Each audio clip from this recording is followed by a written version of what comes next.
হাম একটি অত্যন্ত সংক্রামক ব্যাধি এবং সাধারণত শিশুরা বেশি আক্রান্ত হয় আর কি এতে। তো হামের লক্ষণগুলোর মধ্যে হচ্ছে প্রাথমিকভাবে তীব্র জ্বর, শরীর ব্যথা, শরীরে লালচে দাগ, র্যাশ বা আমরা ফুসকুড়ি বলি আর কি, এগুলো হয়।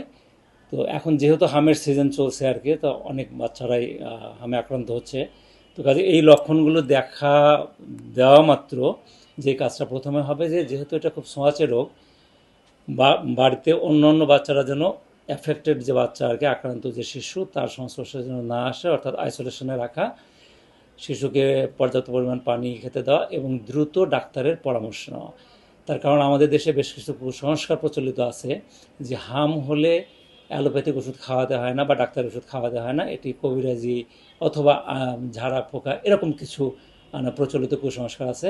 তো এটাকে একেবারেই ভুলে যেতে হবে। তার কারণ হামের চিকিৎসা যদি সঠিকভাবে না হয়, তাহলে দেখা যায় যে এর যে জটিলতাগুলো, এর মধ্যে কয়েকটি মারাত্মক জটিলতা আছে, যেমন নিউমোনিয়াতে শিশুদের এমন অবস্থা হয়ে যায়, মানে তার তো ভোগান্তি অনেক বাড়ে, প্লাস এমন হতে পারে জীবন সংশয়। আরেকটি আছে হচ্ছে যে ব্রেইন ইনফেকশন, এনকেফালাইটিস। তো এটি অত্যন্ত মারাত্মক। আবার কানেও ইনফেকশন হয়।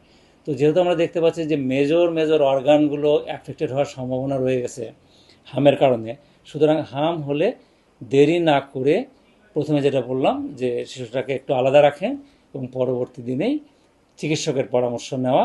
এবং চিকিৎসকের পরামর্শ নিলে যেটা হবে, যে যেই কমপ্লিকেশনগুলোর কথা বললাম, এইগুলো হচ্ছে সহজে হবে না এবং দ্রুতই এই শিশুটি আরোগ্যের পথে চলে যাবে।